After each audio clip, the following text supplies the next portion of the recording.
to Reality Tea Times 2, the podcast where we discuss all the trash reality TV we love to hate. I'm Tanika, and we are going to be discussing The Other Way. This episode, man, is really something. But again, no hot goss, but we are going to talk about some 90-day memes, the Toe Edition. So we're going to jump right into that. Meme number 1. Wayne and Holly haven't been in each other's presence for 15 minutes and they're already disagreeing with one another. We'll get to it. They're our first couple that we're going to talk about. So that's actually going to be the end of our memes. There are definitely more, but I think they are better seen than me hearing them. So all of that, again, will be posted to Facebook and Instagram. So let's jump into the reason that we are here. Toe, Season 5, Episode 2, Long Distance Medium. So, as discussed, the first couple we're talking about is Holly and Wayne. So, we see Holly and her mom, her name is Judy. They're getting ready to leave to go to the airport. She has a lot of suitcases. I feel like this is the first person we've seen, especially on The Other Way, with a lot of suitcases. Like, she has absolutely no plans of coming back. That's how it felt. She's very close to her mom. I think she did mention that last episode, I believe. And she says that she wants her mom to be honest with her about Wayne. And she says that she might just run off again if she gets scared. So this seems to be a habit she does. But her mom says that she is concerned about Holly's safety. And this is why I'm going to leave my thoughts to the end for a second. I'm going to keep going. Her mom says that she has had second thoughts about going to South Africa because of the safety. And she feels like Holly is living in a fairy tale. Well, the first thing I'll say is, well, yes, your daughter is living in a fairy tale. She has her hair long because, well, Rapunzel. And then as for the whole safety situation with South Africa. Guys, it's real early in the morning. But here's my thing. And again, I've mentioned that my boyfriend, he is South African and he is also from Joburg.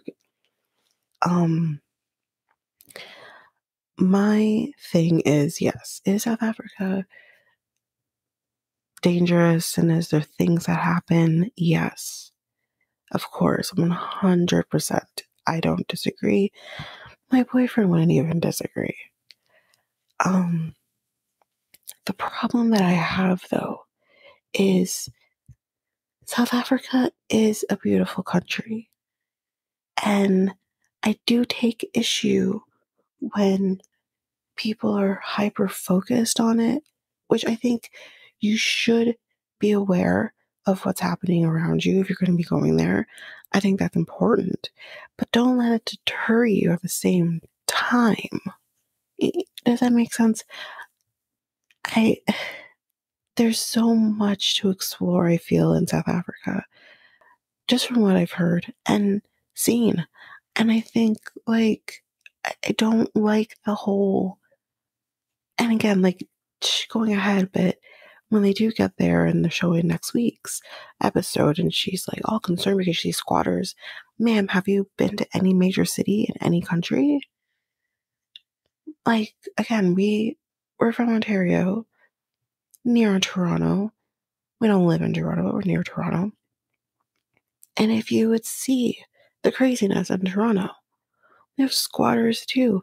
Does that mean our city is dangerous? Well, at the moment, if you hear the news, it's not great, but we're still safe.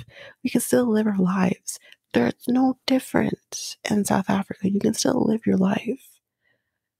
Do people get murdered and shit? Absolutely. That happens everywhere. But these people who are coming in and robbing him, their goal isn't to hurt him. Their goal is to take his shit and leave. So although that is a scary moment, chances are you're going to live to see the next day. Chances are. Now, again, going ahead a little bit to when we find out, I was shocked by this. He doesn't live in a gated community. No wonder he's a fucking target. Of course, I felt, not everyone is able to afford, I'm sure to live in a gated community. I'm sure there aren't many.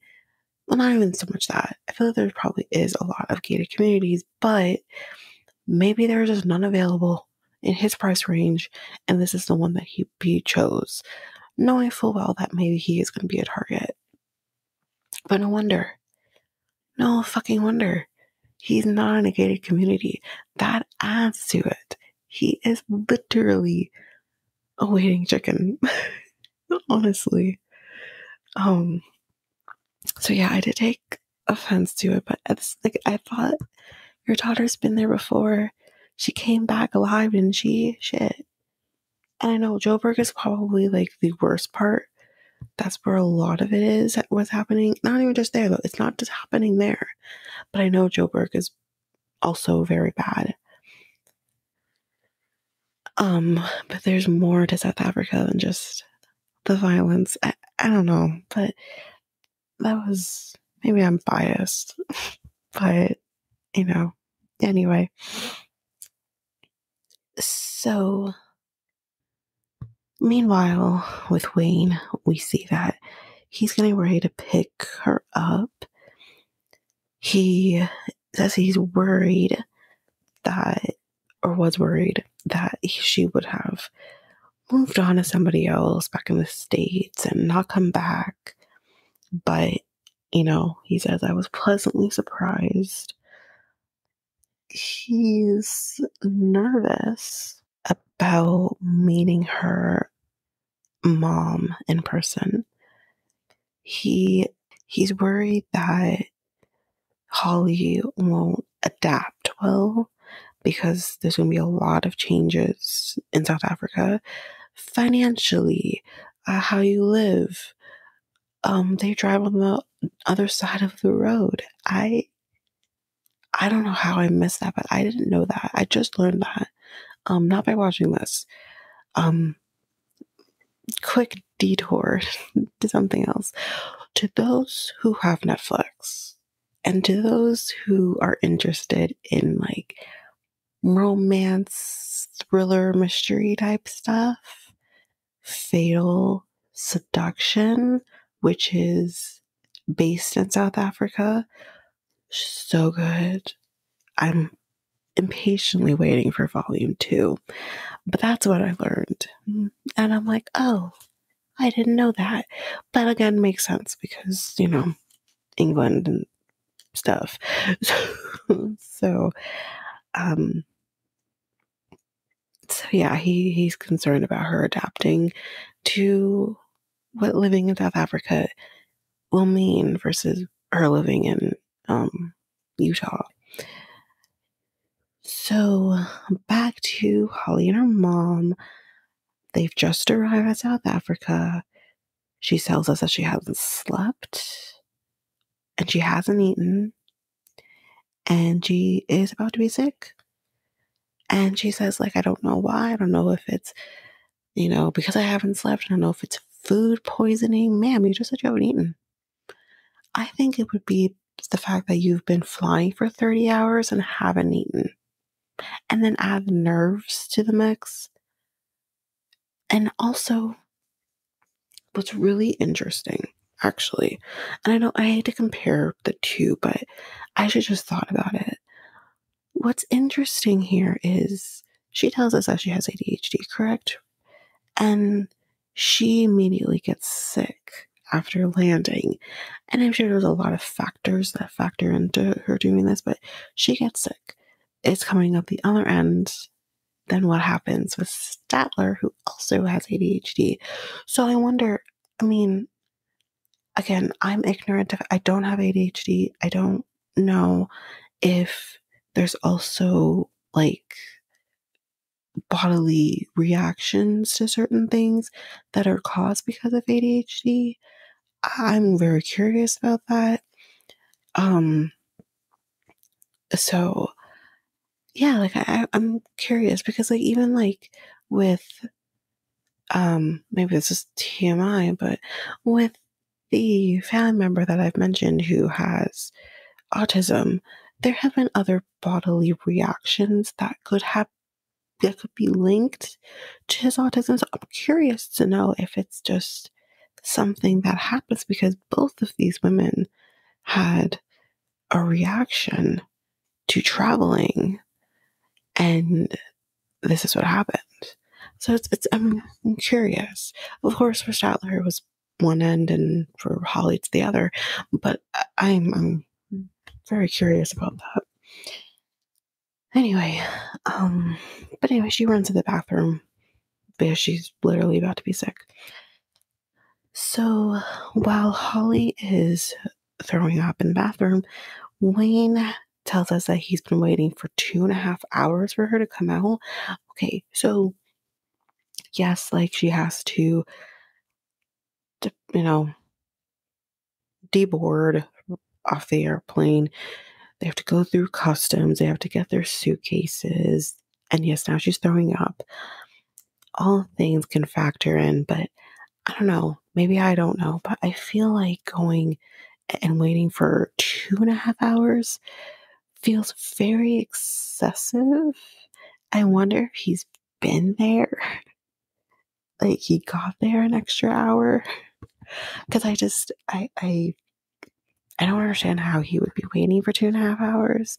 Especially when, like, I think a lot of us have probably experienced throwing up when you have literally nothing in your stomach. Eventually, there's nothing coming out. Eventually, you just have to be like, okay, like, here I go. Like, I don't feel like she would have been throwing up for a long time. Unless it's a stomach bug related thing, then maybe. But I don't feel like she would have been throwing up a very long time. So she didn't even like change or anything. She just took her sweater off. Like, I don't know if anyone noticed. Like, she was wearing that dress underneath her sweater. So she didn't even like probably do a Darcy besides maybe rinse her mouth out. She probably just like, you know. So I thought that was very excessive. But anyway, then we see her coming out, and she immediately, before even like they're blocked by like a bar thing. She doesn't even wait. She just runs to him and hugs him. It's very sweet. But she tells him, "Don't kiss me. I've been sick." And he's a little disappointed. He says, "I haven't seen you," and I can't remember how long it's been, but they haven't seen each other. And he says he wants to kiss her, but she has throw up breath. So he's like, "I don't want to kiss her puke," but he then says hi to her mom, but he is not letting go of Holly while he does. But eventually, once Holly is able to release herself and get to the other side, past the other side of the bar, he does hug Judy. And they're sitting down, and I was very confused as to what they were doing, but that's besides the point. That doesn't matter. They sit down, and he keeps telling her to be careful of her dress because, guys, it's really short. And not only that, it like has like a scoop at the top. So when she's bending over, she's showing a lot there, or is risking showing a lot there.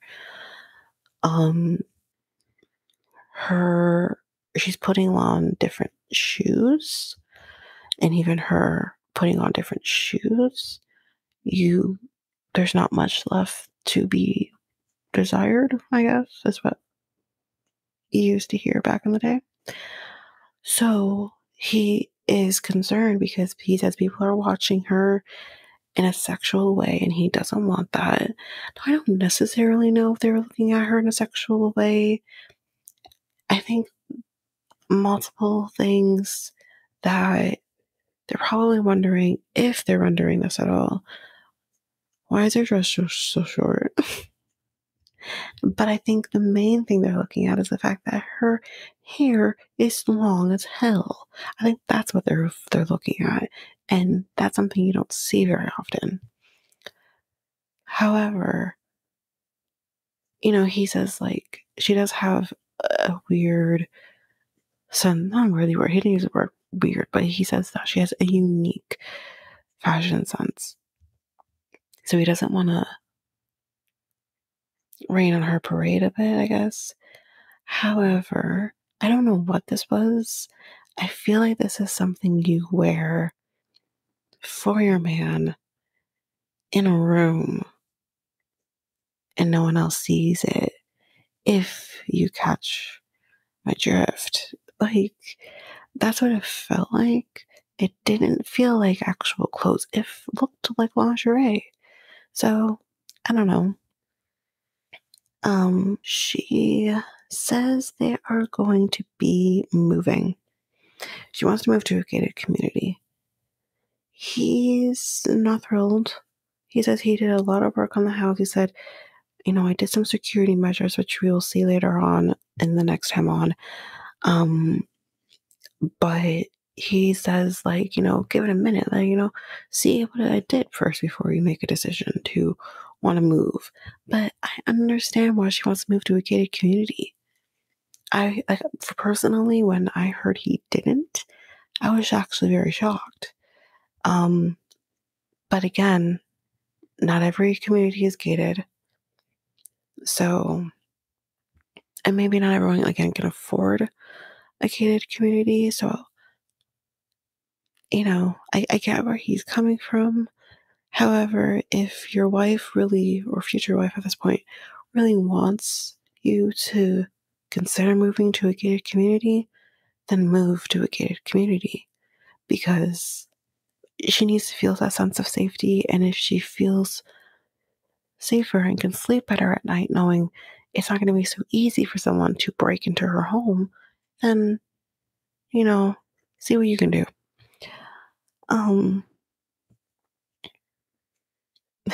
And she tells him that he won the wife lottery.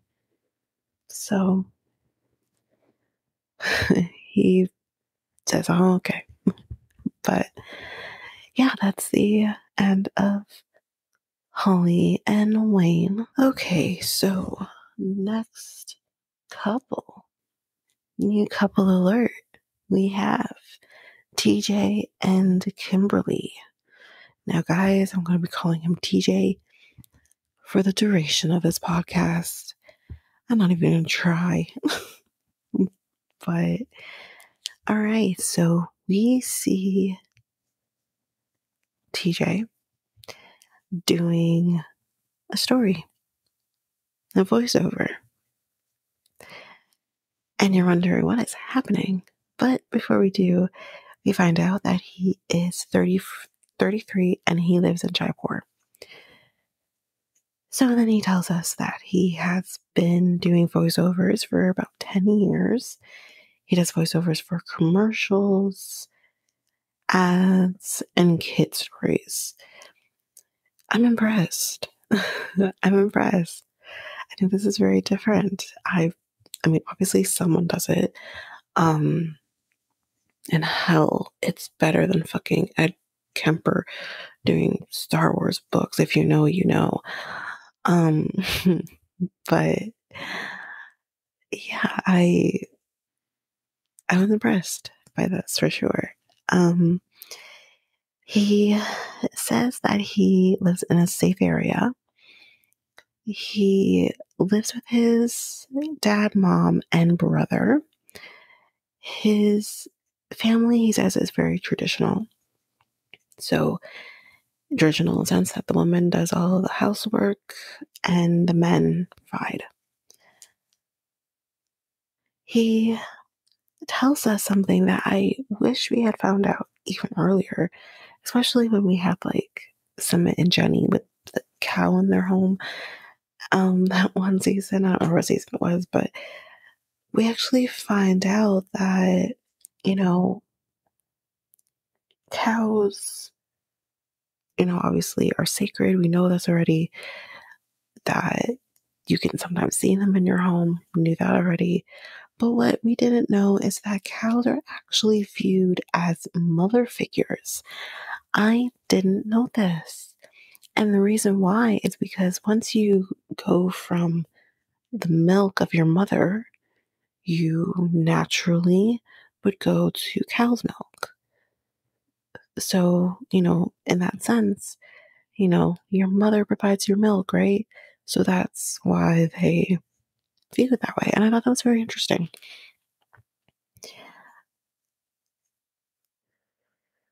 He tells us that he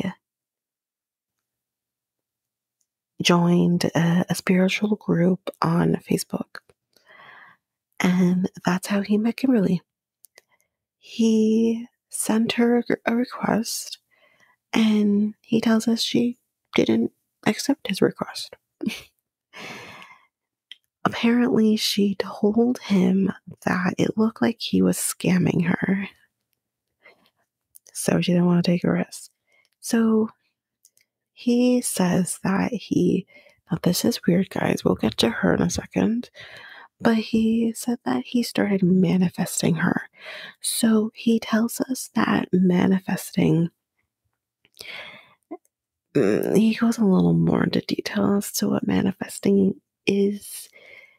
And he goes from his perspective, but I think this can apply. In any case, this goes a little further than Darcy and Stacy saying manifest it. Yeah. So he tells us that manifesting is a very real thing in Hinduism. So basically, it's, you have something that you focus on. In his case, it was her picture. And you pray about it and hope that, the manifesting gives you what you are asking for. So, so like I said, yeah, he took a screenshot of her profile picture and not so much praying. He actually started meditating, which, as I said, probably, worked. So we'll get to it. But yeah, after about 6 months, they met in person. She actually stayed in India for a year. His parents actually approved them getting married. So, guys, we are in a much better position than we were with our other two couples.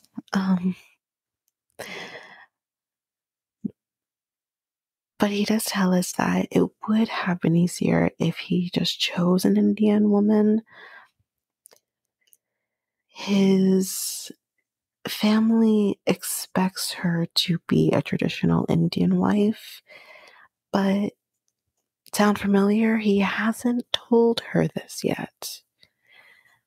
I want to scream and tell him, TJ, you probably didn't watch this because it's probably being filmed roughly around the same time as our last season of Toe, but the last person who did this and didn't tell her Rishi, didn't go good. I mean, it didn't go good for many reasons, but it didn't go good. So the only thing I will say though about this that's going to be kind of fun is, do we see some wife training again? Oh man. Oh man. But anyway, but yeah, he tells us that he hasn't told her because he just wants to be able to focus on the wedding. You see why men can't do more than one thing at a time? Anyway, so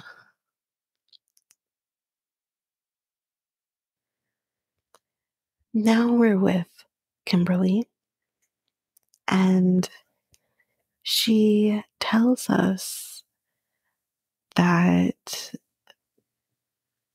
right off the bat, we're just going to say she's clairvoyant. And we see her with some tarot cards, and she tells us that she cleans her deck by saying a prayer to herself, and we see her kind of shuffling the deck.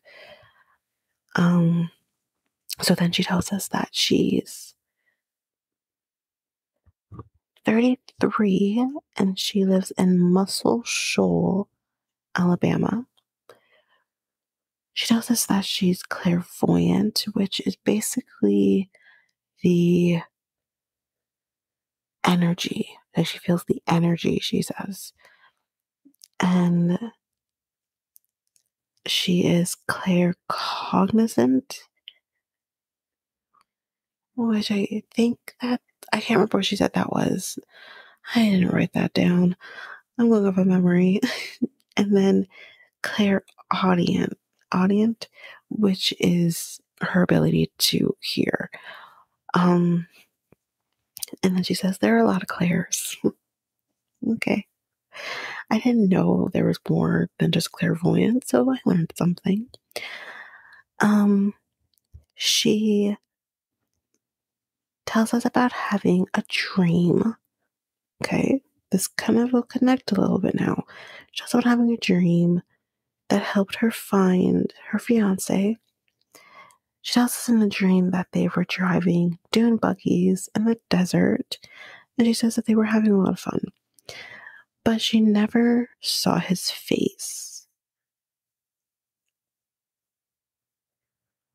So she then spoke to her spirit guides, and they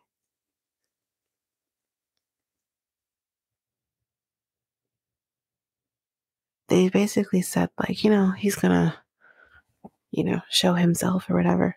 So she was ready. She said, lead me to him, kind of thing. And then a few days later, TJ reached out. So very interesting on both ends here. He manifested her, and then she had a dream about him. Curious in which order this went in. But anyway, her spirit guides said, that's him. And that was that. He asked her to marry him over a text message. She says to him, like, that's not a proposal, dude. So then she tells us that she went to India to meet him, and after about 20 minutes, months, what did I write here? I think 20 minutes, he proposed. So she was there, obviously we know, for a year, and then she came back and she said after being back in the States for 4 months, she's going back. So she says that she's nervous because she is not as involved in the wedding planning as she would like. And they're actually on a video call, and he tells her that weddings are pinkish. So yeah, she wants to be more involved, but he tells her to not worry. They are also renovating an apartment. And she says she's actually more nervous about that than she is about the actual wedding planning. which I think makes sense. Um, so the apartment is actually above his family home, so they'll still be close quarters. Um, she she's nervous that she won't like this apartment, and yeah, I can understand her nervousness about it. And I don't know why he's not involving her. Here's my thing. My thing is you want her or your family, which we'll get to, want her to be involved and they're doing everything. However, she is eager to be involved. And you're not guiding her. You're just telling her. Help her understand because this is going to be her life. She is going to be living in India. So I think she should be involved. And I'm not sure why he won't involve her in the wedding and why he won't involve her in the renovations of the apartment. It's not just your home, it's also hers. So I don't understand. But we also learn that apparently you can't cook onions and garlic.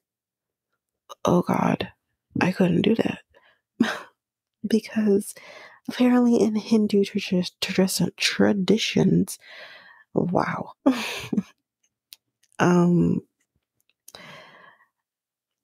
Garlic and onions are very pungent, and it actually causes bad energy. I didn't know this. She's Italian, y'all, so we got a problem. Especially when it comes to the garlic. We have a problem. He after they talked about that though, he asked if she can draw a card from her tarot deck. And she has it there ready to go. And, she does all of that. Cool. We'll get to what card she picks in a second. She does not want to live with his family, but she wants to marry him. So, kind of like what we learned with Rishi and Jen last season, having family homes is very normal. And if he is expected to provide, I don't know if he's the oldest, I think his brother is, but if he's expected to provide and help provide for his parents, especially, that's never going to change.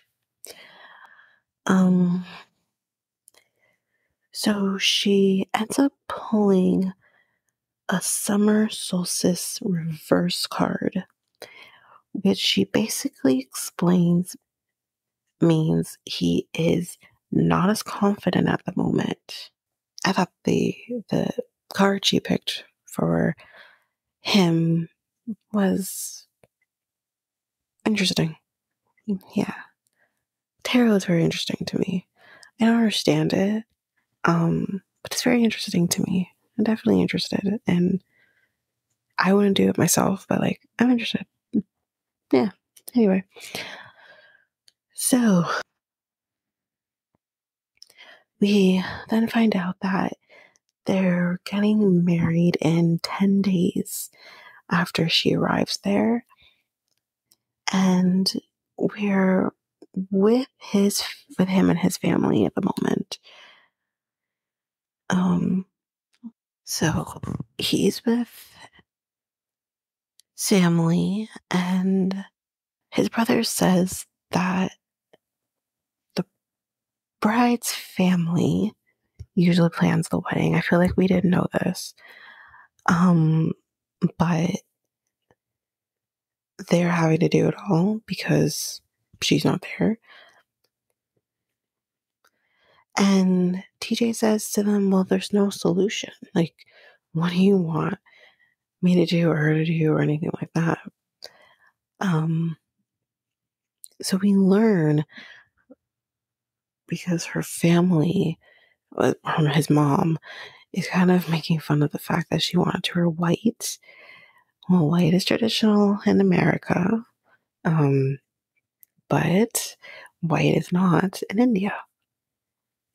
And we find out actually, which again, I didn't know, apparently wearing a white dress is just for funerals or um, a woman who could wear white, like if she's widowed.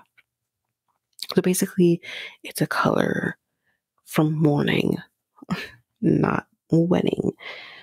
So the reason that a bride would wear a red dress is because it signifies fertility, wealth, prosperity, and happiness. All things I never knew. I thought that was so interesting. And again, I think she should embrace it. I've always thought that Indian wedding dresses are gorgeous. Usually Indian brides look gorgeous. So, wear the red dress. So, his family is concerned about showing her and teaching her the culture. And TJ says, that she really does like want her privacy. And her mom's like, his mom's like, privacy? You have privacy. You have a whole room. And I said, God damn, how dare she want privacy? But again, that's just how it is. Like, you don't get privacy. And that's okay for them, I guess, I don't know. It will be an adjustment for her. And then his brother tells us that he has had some ups and downs in his relationship with Kimberly. But, I don't know. We'll see how that will turn out with the family. But he then tells the TJ that, mom is doing everything, in the home. So the plan is that Kimberly and then the brother's future wife, which I don't know if he is seeing somebody or if he's engaged to somebody, I don't know, or this is just hopeful thinking, they'll be doing a lot of the things in the home. They'll be taking that over. Again, that is what happens.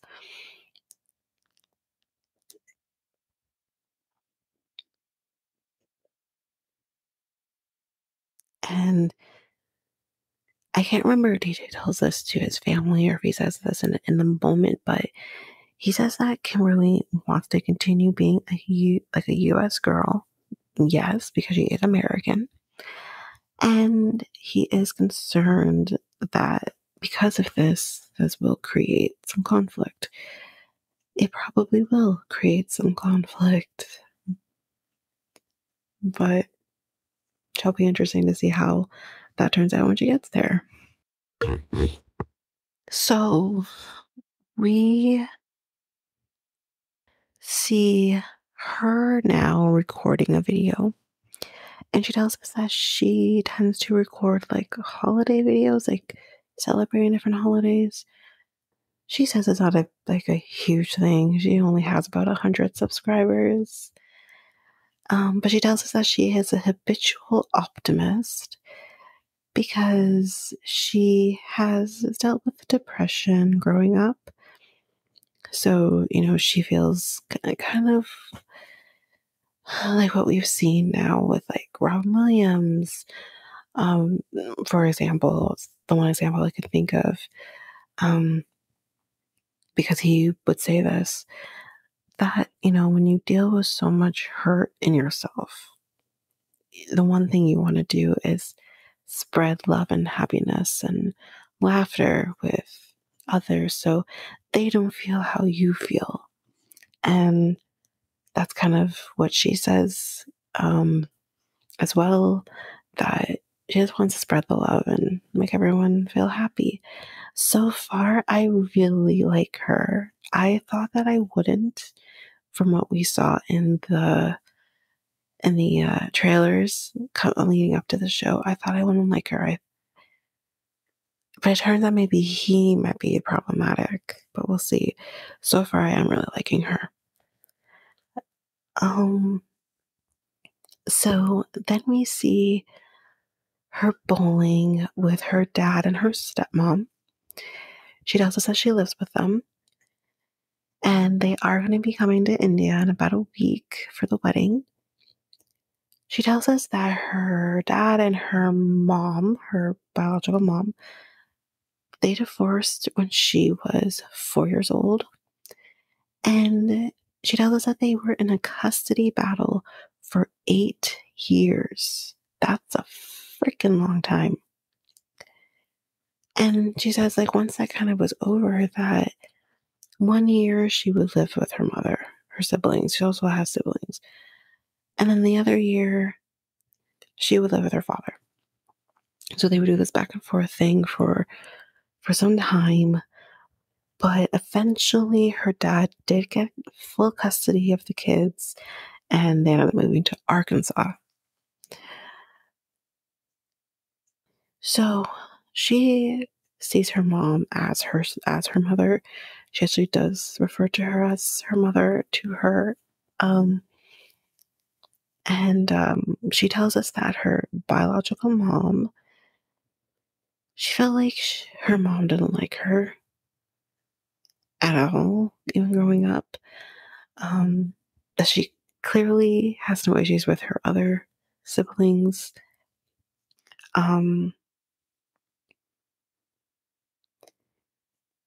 She tells us that she does try to talk to her mom, but they just don't have a good relationship. She actually says to her dad that, I think she doesn't like me because I remind her of you. Now, let me say this.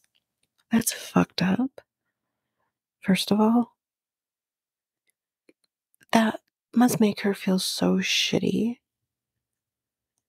And I know someone who kind of has mentioned things like that before, and not to this extreme, but has definitely voiced feeling maybe a little more alienated. It can really fuck with you. And I feel horrible for her. I think that's horrible. I hope her mom watches this and reflects and is maybe better. But, you know, that's so sad. But anyway, so she sits down and she talks with her parents, and she does say that, I don't know if he fully understands what she's sacrificing in moving to India. She's like, he hears me, but like, I just don't think he understands.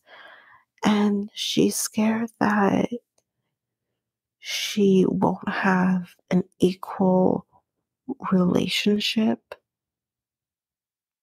with him in the same way that like her parents have an equal relationship. And again, just to clarify, when I say parents, I'm referring to her father and stepmother as her parents because that's how she views them. Obviously her father, but her stepmom as well. So yeah, I don't think she'll have an equal relationship with him. It's clear already. It's happening already before she even gets there. He won't even talk to her about the wedding or talk to her about the apartment renovations. It's happening right now before she even gets there. I don't know what's going to happen with them. I really don't. So it'll be interesting to see. But that is the end of TJ and Kimberly. So next we are talking about Kenny and Armando. So there's not a whole lot here, but definitely some interesting things happened. So, Kenny and Armando are talking, after their first night in Mexico City. They say they know they slept okay, but however, Kenny was woken up by the garbage truck. And Armando says, you see why we can't live in Mexico City. Try again.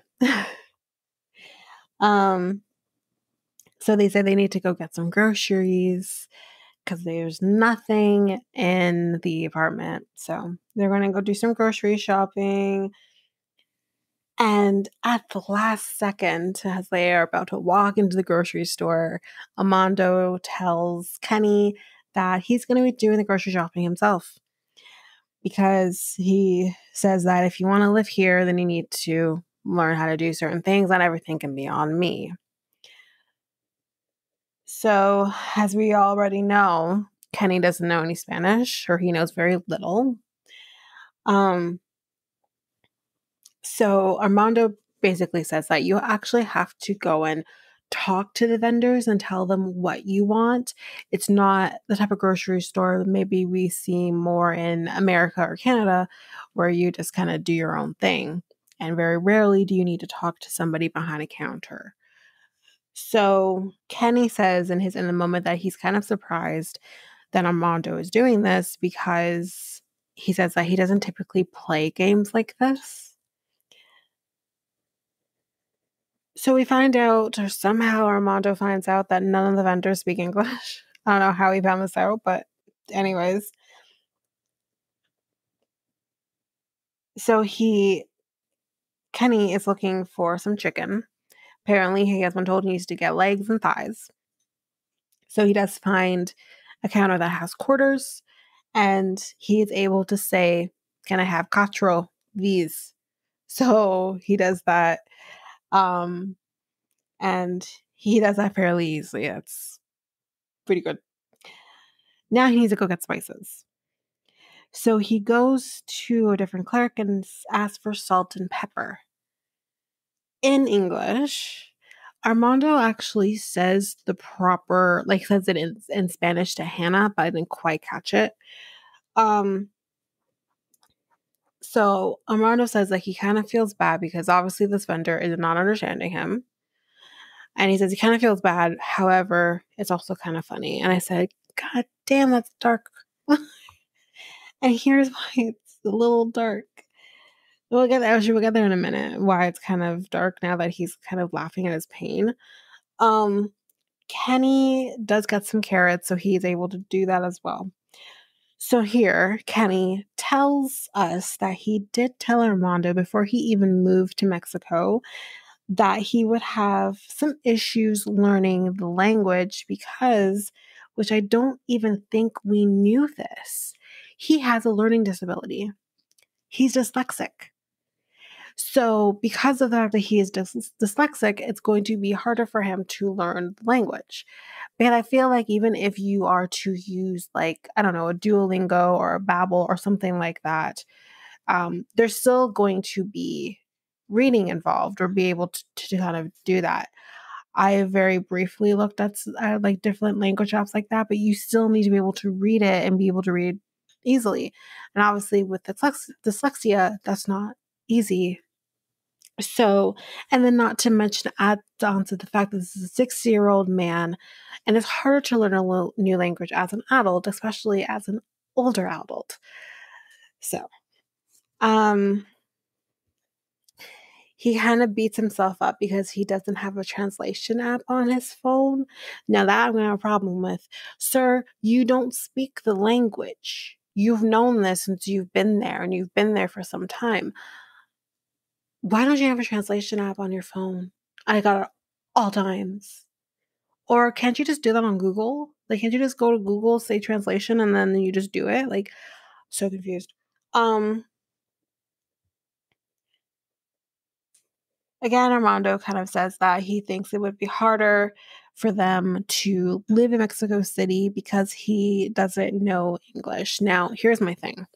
I feel like that's kind of an excuse and somewhat selfish on Armando's part, and I hate to say that. But the problem that I'm having right now is he keeps saying you don't know the language, you don't know the language. It's going to be harder than it would be in their small town that they currently live in. And I say, wouldn't it be the other way around? Because I feel like somewhere like Mexico City is maybe also fairly populated with people who are English speaking as well, and are able to navigate through life living in Mexico City. So why is it harder? And again, maybe I'm coming from a perspective, I don't know this, maybe I'm ignorant about this, maybe that's not the case. But I'm just kind of like, why would it be harder to live in a heavily populated city that also, expats would live in and whatnot? Not to mention, if that is the case, maybe they're not near an expat community, but if they are near an expat community, or maybe even possibly living in an expat community, wouldn't there not be places that they could go that someone speaks English as well? I find it very hard to believe that it's harder to live in Mexico City versus the small town they live in. My brain can't compute that, but maybe that's just my ignorance, but it's very weird. So in the next scene, we see that they're going to be walking to the dog park, and Kenny says that Armando and Hannah would rate his grocery shopping experience as a fail. Hannah does say that she is enjoying herself in Mexico City, but she would definitely miss her grandmother and her family. But she does say, and this is again, just sweet baby Hannah, she literally says that, but it's okay, I can do it because Kenny did it when he left his family. And I think that's the part that Armando is kind of missing. It's not so much about that. It's about the fact that, and he kind of says, like, just because you came here, like, should I be sacrificing this or compromising on this? But he had to compromise and sacrifice.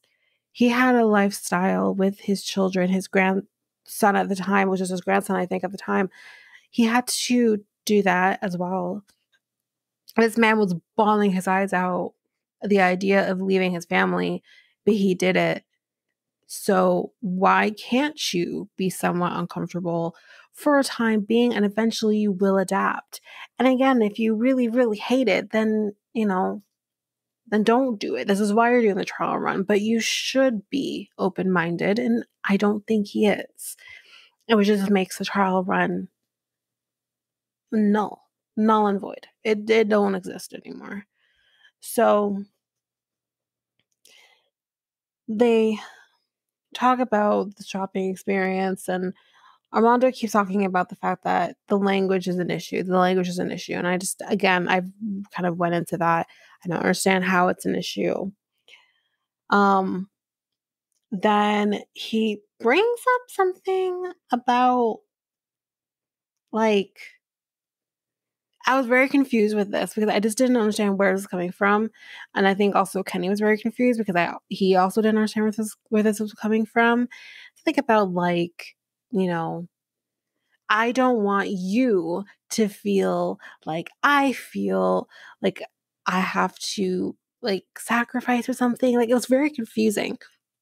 And I'm just like, what? Because none of it's making sense. I can understand if you say, like, I don't want you to think I'm resentful, or I don't want you for me to think that you're resentful. Like, that makes, but that's not what he was saying. It was very weird. It was something that, like, Kenny's like, have I ever said that? And he's like, no, but, and I was like, no, Armando, this doesn't make any sense.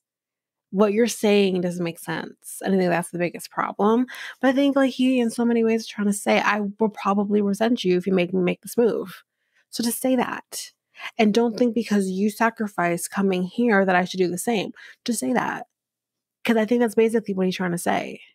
It was he was just dancing around the issue and just not coming out and saying what he was trying to actually say.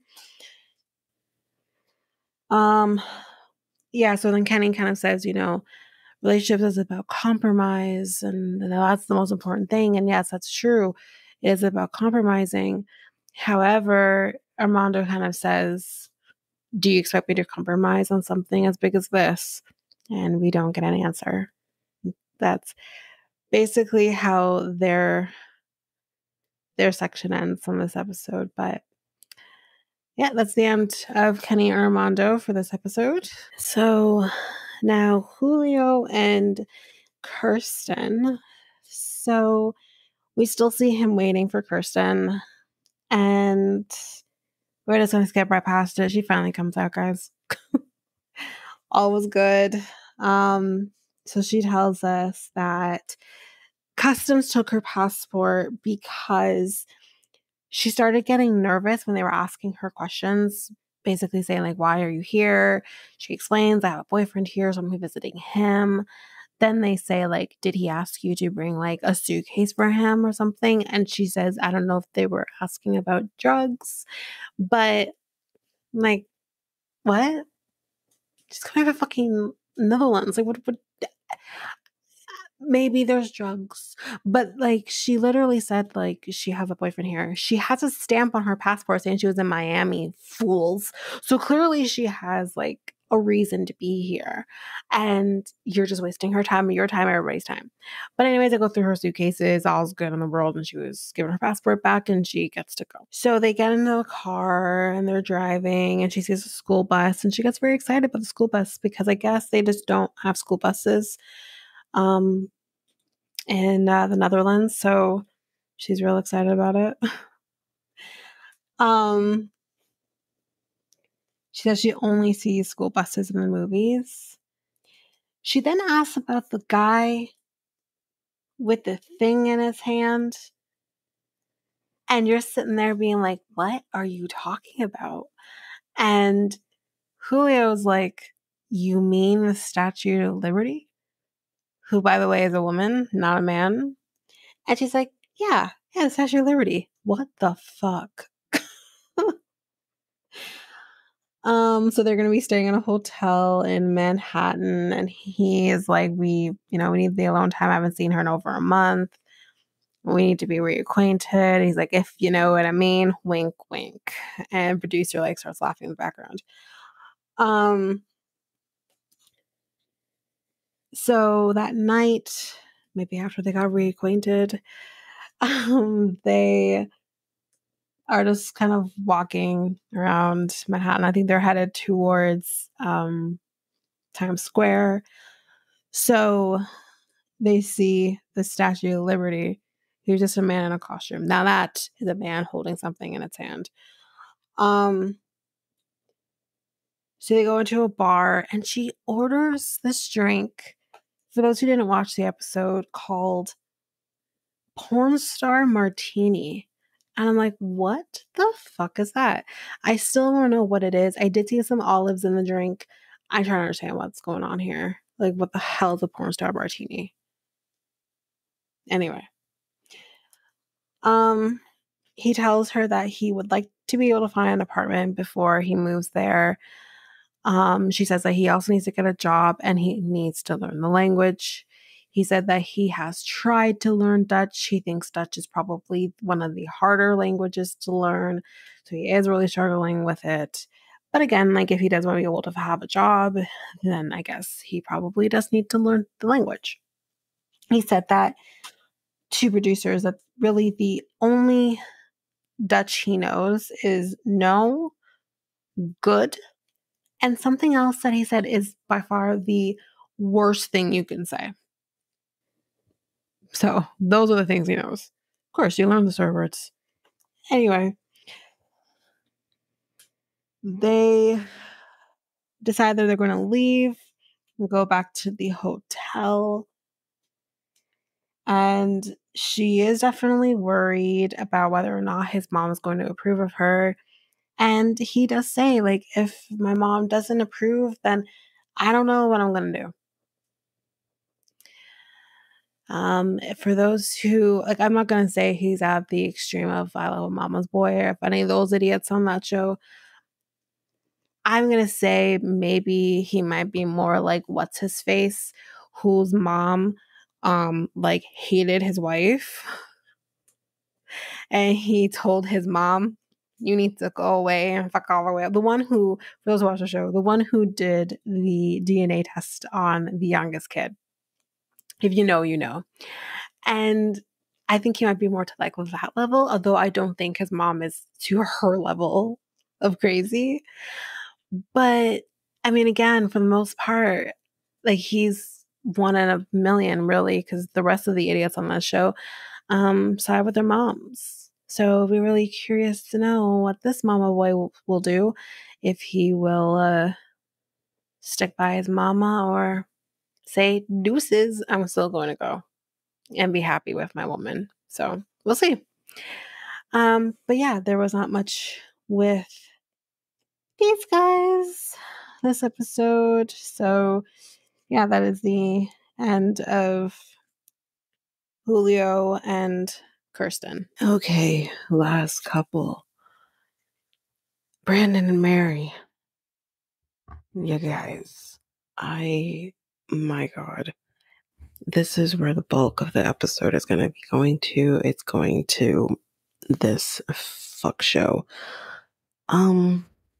Okay, so Brandon is going fishing with his godparents with the phone.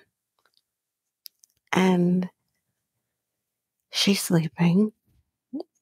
And I thought to myself, if only you knew what she did. Okay. He asks if there will be cell service. His godparents literally picked a place where there would be better cell service than fish, so he can keep video calling. Now that's just enabling. I'm sorry. Anyway,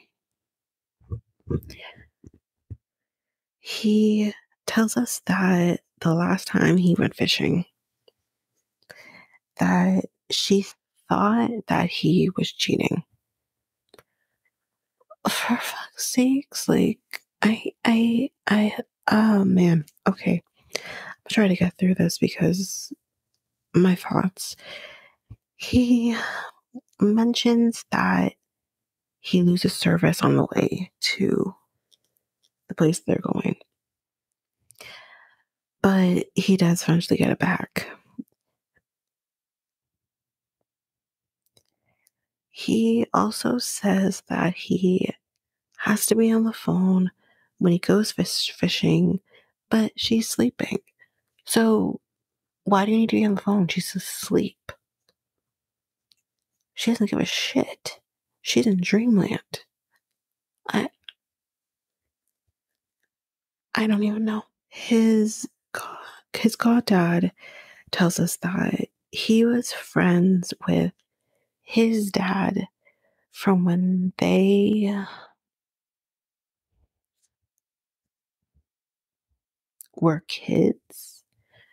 He says that he also grew up with his mom as well. His godparents say that since his relationship, he doesn't do much. They also can't have a conversation with him in private because, well, she has to be listening. I'm sorry, but that's control, obviously. But if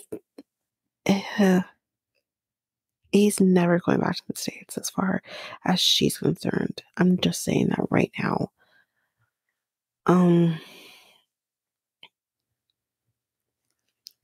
So the living situation for when he is going to be in the Philippines, he says that her grandparents will be living with them so they can get to know him.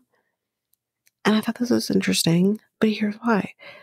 He says that him and Mary decided to build a home together in the Philippines, but a typhoon, a typhoon came in and wrecked the house. Was this the same typhoon? That's what Sheila dealt with. I'm curious. Anyway, he said that he has spent $50,000 to $60,000 on the house. Now he has no money. He maybe has like $250 to his name, but that's it. We're gonna get into this more, okay? We're gonna get into why he is literally broke. He says that he's not worried that she will leave him and take him for everything that he has because his goddad actually mentions that. Like, are you worried about that? And he says no, he's not worried. I don't think she would either, honestly. Anyway. So we find out that he has lost maybe about 4 jobs because of her control over him. That's a problem. That's a problem. I've seen this happen before. Not me personally, but I've heard stories about this happening with other people. And that's not good. That's not good. You can't, like, okay, here's what I'll say. Example, my boyfriend, the job that he does, he's technically not allowed to be on the phone. He has done it, but he's not supposed to be on the phone when he works. He can't talk on the phone. He shouldn't be texting, really. He shouldn't probably even have a cell phone when he works, but he does. And, you know, that would like be me expecting him to be on the phone with me 24/7, even if he's at work, and risk his job that he's had, in his case, for years. So it's just like, you need to have some respect for the fact that he has a job and he needs to provide not only for himself, but for you. If that's what he's supposed to do. What are you going to do in the Philippines? Is he going to work? Like, I don't even know if he has a skill. Like, if he's went to school for anything that he can maybe even do remotely. So problematic. But at the same time, on the other hand, he did cause her to drop out of school. However, I'm starting to wonder if there is a tit for tat going on between them, and they're not fully aware of that. And we're not fully aware of that. So he's asked about what if the arguing doesn't stop. Like, what are you going to do? He tells us that, he doesn't have a backup plan. This is it. This is all he's got. And he probably never will have a backup plan. Alrighty. His godparents say that he would probably rather die than not go over there. What? Oh no. If that is how he feels, y'all, can we get an intervention done? That's not normal. That's not normal. Anyways, he caught a fish. So, cool. He threw it back. It was a catch and release. So, next scene with them, we see that he's getting ready to go to the airport. His godmom comes in to get him. She says that, she left 5 minutes ago. So then, they're in the car driving to the airport. His goddad asks if his mom is going to be there to say goodbye to him. He says he doesn't know and says that He has not spoken to her since the dinner incident. However, he does hope that she will be there. And in this moment, I thought, you really do want her. Even though, like, he's trying to be tough and say, like, I'll be fine if she doesn't come. I thought in that moment, like, no, you really want her there to say goodbye.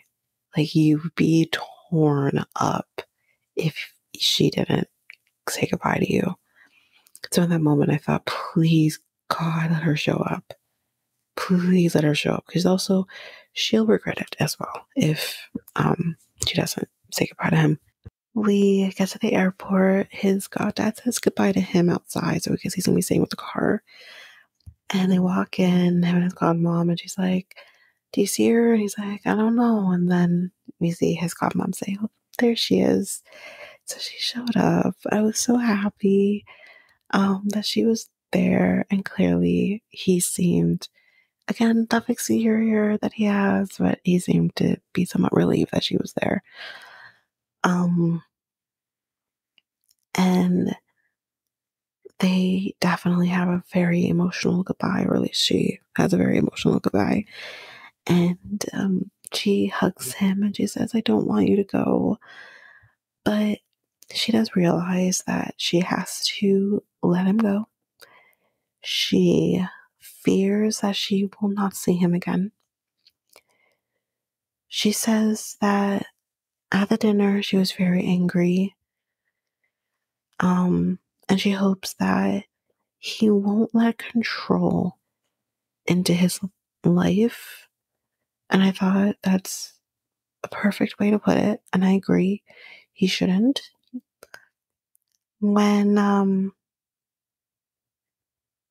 Okay, so she does say, I think to us, not to him, but the reason they were not close is definitely because of her choices. However, they definitely could have bridged that gap, but Mary stopped that from happening. And I definitely can understand her anger in that, because that shouldn't have happened. He should be able to have all relationships in his life, including a Mary, and his relationship with Mary should not be getting in the way of his other relationships, but it clearly is.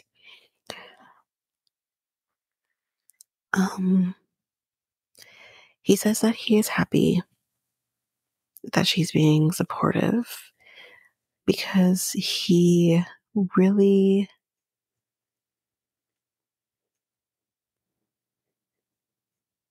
wanted that from her.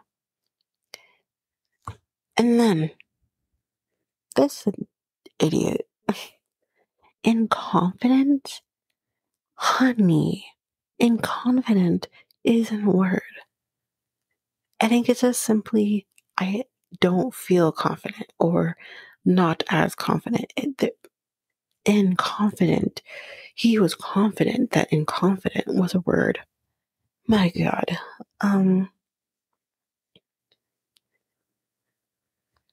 So anyway, he's on his way to the Philippines and he tells us that he hopes that the fighting will stop. So in the next scene, he is on the plane and he tells us that he has 3 flights. His first flight is going to be to LAX. Then 20 minutes later, text messages. Guys, you know me. I wrote them down. So here we go. Brandon, I love you. Babby, I got Wi-Fi finally. Mary, let me see who's next. You. Not next to you, next to you.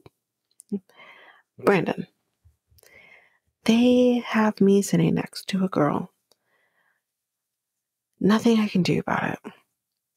Mary, great.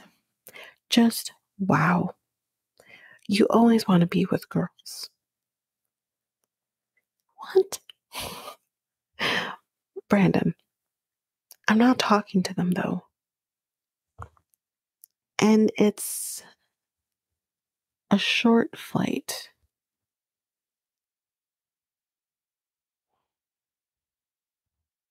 Mary, of course you will talk. Brandon, nope, not gonna talk. I'm not talking to anyone, Mary. Fucking stop. Mary, nope, you will. Brandan? Oh, right, that's his new name, guys. Brandan. See, you can't even reply because you're talking to her. So we come off of the text messages for a moment. Trust me, there's more if you didn't watch the show. And he tells us that he feels scatterbrained. He ends up getting a different seat. I don't know how this conversation happened, but he ended up getting a different seat where no one is beside him, and he shows us. And then Brandon sends another text, and it says, "Just got my seat changed. Now no one is sitting next to me. Happy now? Question mark. Mary. Liar."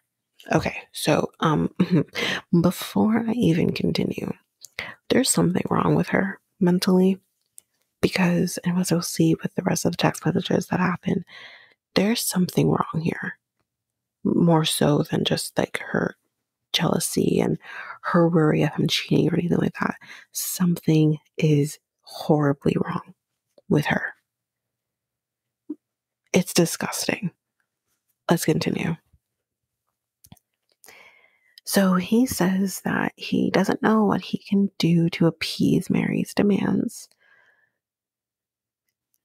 And y'all, this was just during flight number 1. This was just a flight from wherever the hell he is to fucking LA. Anyway, he just lands at LA. Some more texts. Brandon, 2 more flights to go after this. Mary, fuck you. Fuck your girl. Brandon, no, Mary, I'm not. Fucking not fucking anyone or talking to anyone. Fucking can't even be genuinely happy about this travel because you're overthinking. So he says that he's frustrated with all of this. He doesn't think he deserves this. Of course you don't. And I don't know why you're even going to the Philippines, because clearly somewhere you think you do. This has been going on long before you did this travel. So, anyway,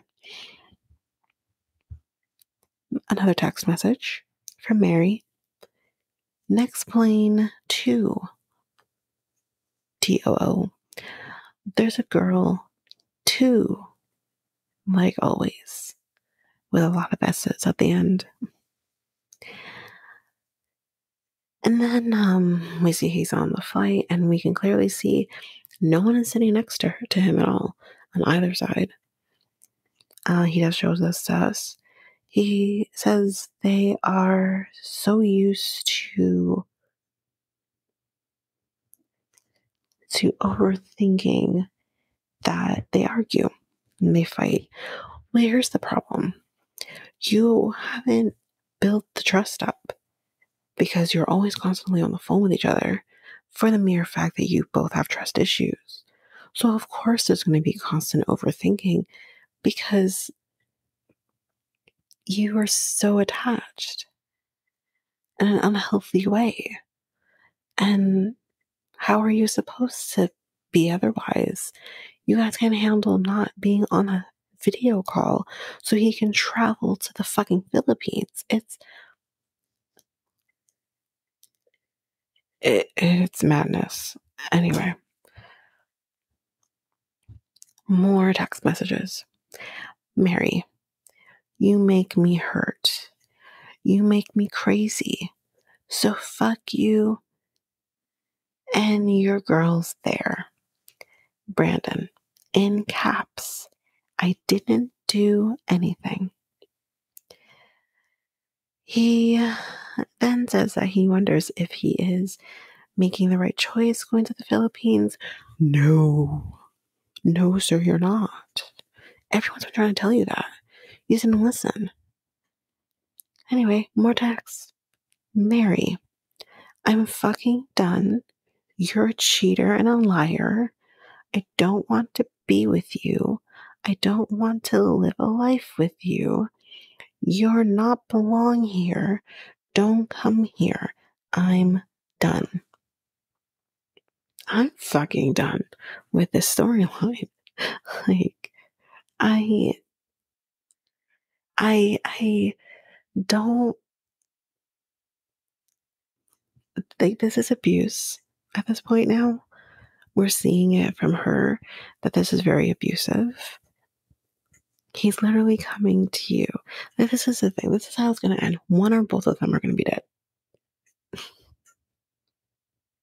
One or both are going to be dead at the end of this. This is absolutely ridiculous. I don't know why they're in this relationship. They're toxic for each other. And it was at this point in the show that I said I hate her. I felt for her with the whole school thing and everything, but I think, and again, I think we'll see more of me actually see them together, because everything that she has said we haven't seen yet from him. But I think she's the bigger problem. And I think she has no right being in this relationship. Honestly. That's my personal thought. But that is the end of the episode. So, next time on, we see Kim and her dad are heading to the airport and they're doing pirate talk to each other. It was very cute. We see Armando telling Kenny he is not fully prepared to move to Mexico City. He also says that it always has to be Kenny's way. Eek. Mary's mad, y'all. She's big mad. He apparently said he would not be sitting with girls. If he did, he's an idiot. But I also don't know if he said that to her, really, because to us, he says, and I didn't bring this up, but he says to us that I can't control who sits beside me. You book your ticket, you don't know who's beside you, or if anyone is beside you at all. I don't have control over that. So I feel like, I can see it in a world maybe he didn't say that, but also see in a world where he could have said that to make her feel better. Because she's crazy. And I hate saying that about women, but I think she wears it well, unfortunately. Anyway, so she says that she has every right to be mad. I'm not going to get into this. We'll wait till next week. But anyway, then we see that her phone is ringing. It's probably him. And then Kirsten, Julio, she asks him if his mom knows he's moving. He says that she knows he's moving, but doesn't know when. But she's upset about this. And then Wayne and Holly and her mom are driving back to his home, and they see squatters on the way, and mom says that it's sketchy. And then when they get to the house, he shows them some pepper spray thing that he did in the pipes that would spray on an intruder. I don't know. And then back with Kim and TJ, she tells him that she's worried about the apartment, and they see the apartment and she hates it. She says it's small and they half-assed everything. And she says that it's his fault. And he says, okay, don't marry me, as we've seen. But that is the end of the episode, guys.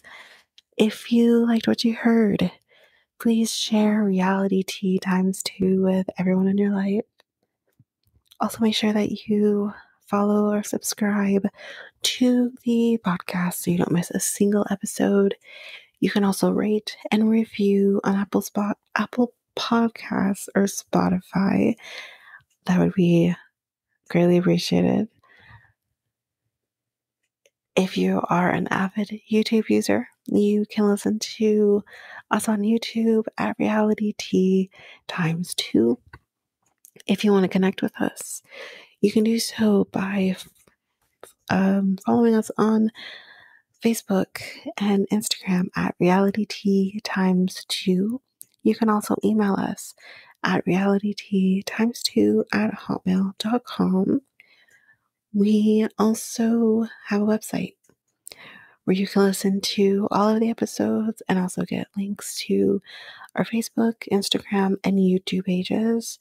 And the website is realitytea2.oludu.com. All of this information will be in our show notes. So that's it for now, guys. Thanks. Bye.